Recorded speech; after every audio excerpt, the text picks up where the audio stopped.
The Bohol Diocesan Multipurpose Cooperative was established with a mission to support the communities within the Diocese of Tagbilaran and other municipalities in Bohol.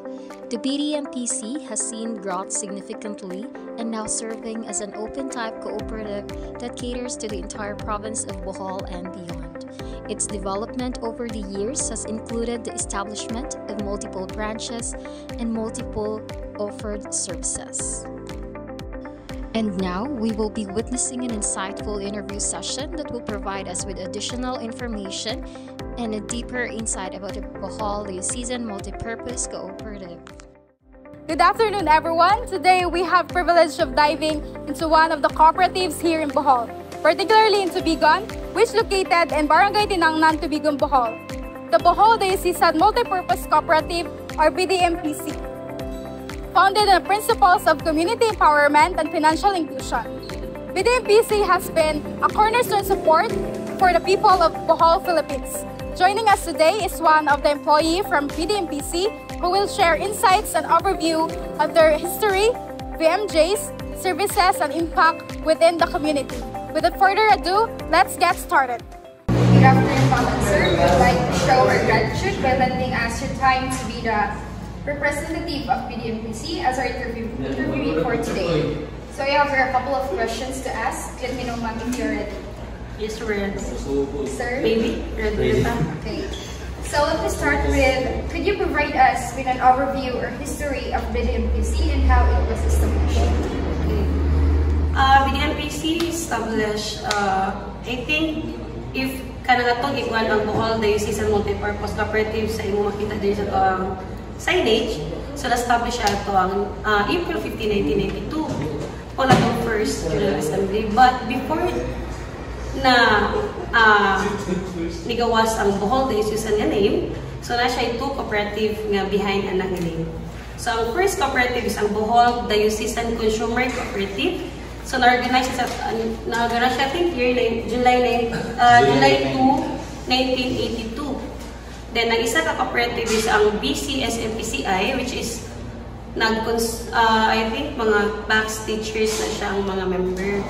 So, na-organize po siya itong July 2, 1986. So, mga na silang duha ka-co-op ang na-bridge. Then, ang kanisa nga ito, ang cooperative is before nga individual pa sila is kung siya na close type nga co-op.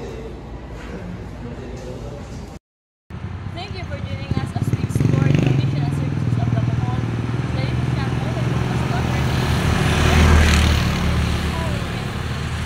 How financial services and social initiatives are truly inspiring. If you're in Bohol, consider reaching out to help get involved on multiple culture. We look forward to seeing you to continue Bohol and beyond. Okay. So, question number 2, ma'am and sir. What inspired the establishment of BDMPC? Okay.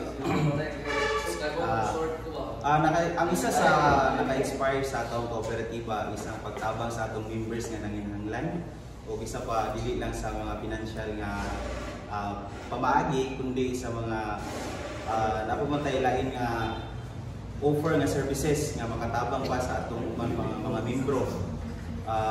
Isa po na ang Question number 2, ma'am and sir. What inspired the establishment of BDMPC?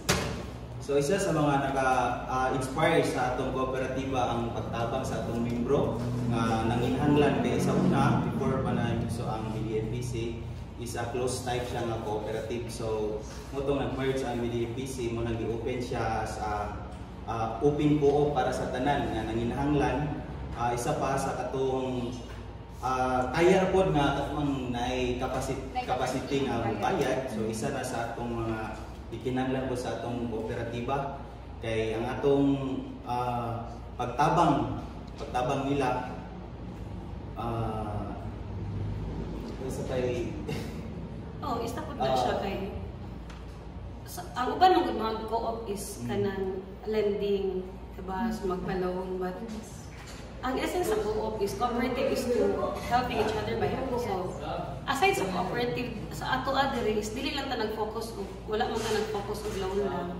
Natay mga services offered nga gi separate diri sa loan, natay mga savings ug unsa pa ang pagdira. So it inspired man sa mga tao nga as diri natay mga pila na sa ato lang member diri sa tubig is natay I think almost 3 na rin. Then we have 8 branches na. Kaya kita ba yung first millionaires na po sa So dili lang ang pagtabang sa mga financial, so kundi nag-offer po tayo mga savings sa atong mga members. Dili lang kay puro lang tayo nagsiguro nagpautang. So isa po sa atong mga gi-offer dire nga ang pag-savings para sa future sa atong mga members. Thank you for that, ma'am, sir. Question number 3. As a multi-purpose cooperative, can you discuss the various services offered by BDMPC to its members or potential members? Natay daghan mga services nga gi-offer no sa atong mga members. Isa na is atong like nagtrabaho ka atong salary loan, natay allotee loan, car loan, motorcycle loan, ug isa pa na is kanang microfinance loan. Like for example gud sa mga na-title nga yuta, offer ko na diri o kanang silbi collateral tong ilang title diri sa atong cooperative. Sa kanang security sa ilang loan nga gi-applyan diri sa buo. Nasa po tayo gusto mo mag-build o kanang house, diba? For a future, nasa tayo housing loan. Yes, pero not only nga mga loan lang, pwede natin sa mga insurance loans din. Natin mga offer insurance loan. Also, we have kanang mga types of life benefits, mga insurances nato sa mga ato mga properties dapat tayo gi-offer din. Even ato ang funeral plan nata. Funeral plan natay gi-offer din funeral plan ug atong mga time deposits sa kung ang gingan dili na mag-focus sa loan. So aside natay mga lain nga gi-offer din sa Question number 4. In the success of the management of the BDMPC, is there any board of directors behind this milestone? Can you enumerate these people behind these successes from top management?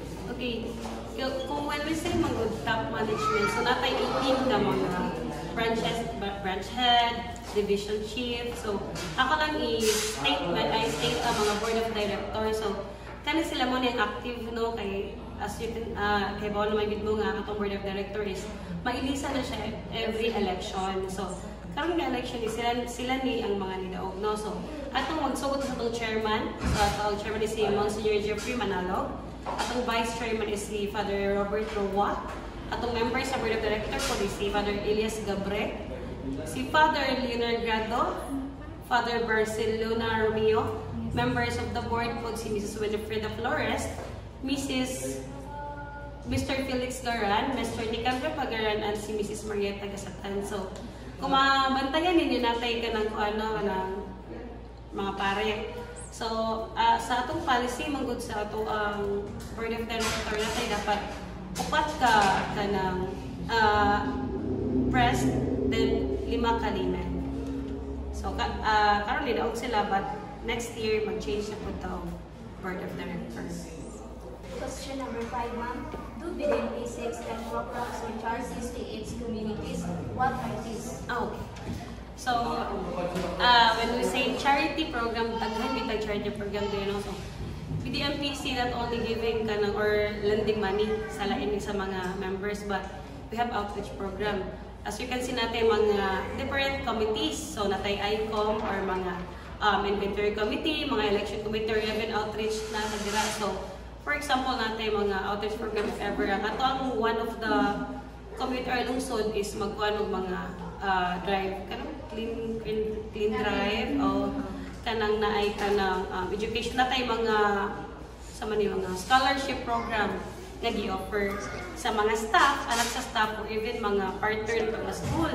natin mga charity diri. So napot tay mga bayanihan yung ipangbuhat same sa mga naitabo sa mga kalamidad sa tabang taadto sa atong mga nearby nga mga barangay. So naghatagtag mga grocery ato nga time. Napot tay mga medical mission ug even natay kanang kawang-gawa nga magtinabangay sa like barangay nga na mga tawag ka nang magpakaon dito sa mga bata. So naata na mga feeding program naata na diri. Every organization faces challenges. What are some of the main challenges that PDMPC has encountered and how you manage to cope with it? So ang main lang pangayon no. So noon naman guro ninyo nga dili lang ta isa. Dili lang ta kita ray existing nga operative diri natin mga lending na banks na yung mga other establishment nga maghatman palin og money. So isa na sa pinakadako challenge na diri sa cooperative unsaon nato nga dili ta down, unsaon nato nga maka-income ta mas musaka pa ta. So karon as a result murag nakita man ang mga nag-improve gud nga mong cooperative or sa dagan karon. So isa sa gibuhat ana is to give satisfaction or satisfactory sa mga member. Then with sa type of interest of loan nga mag-offer nga both parties ang mga benefits sa member o sa cooperative. So mao nang nag-offer ta og lower interest dire sa ato ang co-op. And aside ana, so maskin pagarugon sa ka nindot og kabunggang establishment no, but ang staff behind ana nga co-op is wala siya more bitaw pagtagad na as family sa member. So managing nga treat your member as one of your family member. Ha? Kaya if ever nga imong i-treat ang inyong member as to client lang siya, then wala kay with connection between nga bond ninyo is dili gid mo, wala yung strong foundation na mabuhat ninyo sa isa. So ang trust, dihan ninyo ma-learn ang trust. If mo trust ka sa member, ang member ka trust, di mo kay tuting magpahatag money nila, which is money po na sa member kay as we all know nga ang cooperative is like natay kana CBU or capital share capital deposit nga itong i-put up dire. So atong member no is dili lang siya kay member. Ang member na dire is one of the owner. Kaya ang BDLPC is owned by the member. Ang cooperative is owned by the member. To clarify lang sa uban na nagkakawan. So more to siya sa Okay, that's all, ma'am and sir. And thank you so much for sharing the essential parts of how they see and multi-purpose cooperative with us today, from its history up until its peak succession. So thank you.